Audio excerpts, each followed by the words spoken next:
సిటీలో 360 కిలోమీటర్లు trunk roads ఉన్నాయి.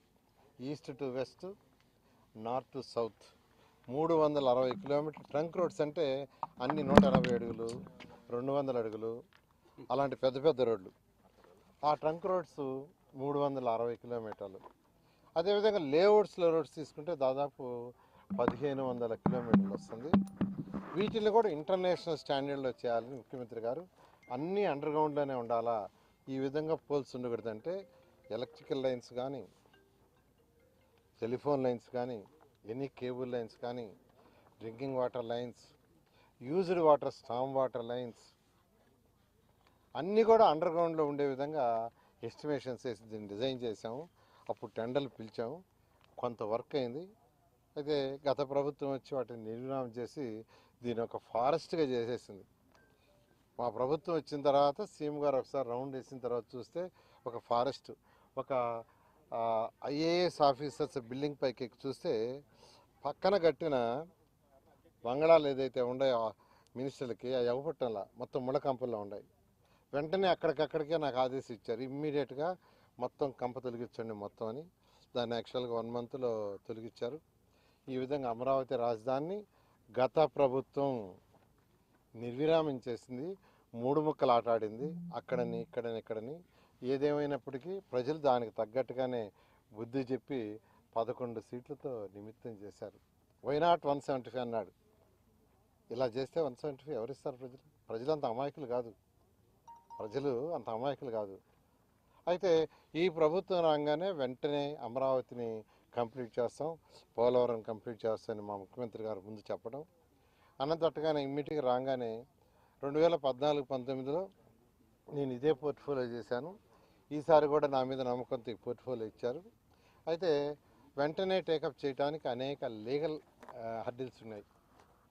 ఎందుకంటే 2014-19లో వర్క్ ఆపేస్తే కాంట్రాక్టర్ కానీ క్లోజ్ చేసి ఉండేస్తుంటే లీగల్ ప్రాబ్లమ్స్ రావు.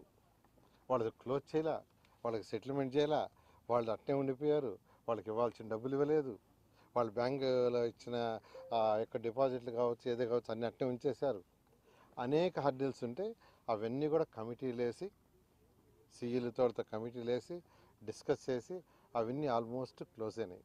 అదేవిధంగా కొన్ని అంటే రివర్స్ టెండరింగ్ అని ఇలా కొన్ని ఉంటే వాటిలన్నిటి కూడా అథారిటీలో డిస్కస్ చేసి, మళ్ళీ క్యాబినెట్లో డిస్కస్ చేసి, మళ్ళీ అసెంబ్లీలో కూడా డిస్కస్ చేసి, అసెంబ్లీలో కూడా అప్రూవ్ చేసి అన్ని legal issues almost all clear అయినాయి. రైతులకు కూడా ఇవ్వాల్సిన యాన్యుటీ కూడా రెండు బాకీ ఉంటే వాటికి కూడా ఇవ్వడం జరిగింది. తర్వాత ఇప్పుడు టెండర్ ప్రక్రియకి వచ్చి, టెండర్ ప్రక్రియకి యాక్చువల్గా అథారిటీ క్యాబినెట్ క్లియరెన్స్ ఇచ్చింది. దాదాపు మెజారిటీ దాదాపు 40 టెండర్లు యాక్చువల్గా టోటల్గా ఈరోజుకి యాక్చువల్గా యాక్సెప్ట్ చేసి పిలవటం జరిగింది. ఈ నెలాఖరు లోపల అంటే జనవరి 31 లోపల అన్ని టెండర్లు కంప్లీట్ అయిపోతాయి. ఆల్ టెండర్స్ కంప్లీట్ అయిపోతాయి. అయిపోతే February I think between first week or second వీక్లో వర్క్స్ టేకప్ అవుతాయి. ఏదైతే ప్రజలకు మాట ఇచ్చామో ఆ మాట ప్రకారం రాబోయే 3 సంవత్సరాలు అమరావతి రాజధానిని పూర్తి చేసి ప్రపంచంలో నెంబర్ 1 చేస్తాం. ప్రపంచంలో ఇది ఒక నెంబర్ 1 అవుతుంది. అలాంటి రాజధాని కట్టాలని ఆ రోజు ముఖ్యమంత్రి గారు నాకు చెప్పడం, ఆ విధంగా డిజైన్ చేయించాం. అయితే గత ప్రభుత్వం చేసిన అరాచక పాలనకి, అది అరాచక పాలనే. ఎవరిని ఎప్పుడు అరెస్ట్ చేస్తామా, తెల్లవారితే ఎవరు అరెస్ట్ అవ్వాలో తెలీదు. తెల్లవారి 4 గంటలకి 5 గంటలకి ఎవరింటి చుట్టూ పోలీసులు ఉంటారో, ఎవరిని ఎత్తుకుపోతారో తెలియదు. అలాంటి ప్రభుత్వం గత ప్రభుత్వం. దానివల్ల ప్రజలకంతా ఒక భయభ్రాంతి ఉంది. ఈరోజు ఈ ఎన్డీఏ ప్రభుత్వం వచ్చిన తర్వాత ప్రజలు ఎవరికి ఆ భయం లేదు, అసలు ఆలోచన లేదు. ఎందుకంటే మా ముఖ్యమంత్రి గారు ఒకటే అంటారు, రాష్ట్రం డెవలప్ కావాలంటే ఇండస్ట్రీస్ రావాలా, ఇండస్ట్రీస్ వస్తే యువతకు ఉద్యోగాలు వస్తాయి, యువత భవిష్యత్తు ఉంటుంది. ఇండస్ట్రీస్ రావాలంటే లా అండ్ ఆర్డర్ చక్కగా ఉండాలి. ఏ దేశంలో అయితే లా అండ్ ఆర్డర్ ఇబ్బంది లేకుండా చక్కగా ఉంటుందో అక్కడికే ఇండస్ట్రీస్ వస్తాయి.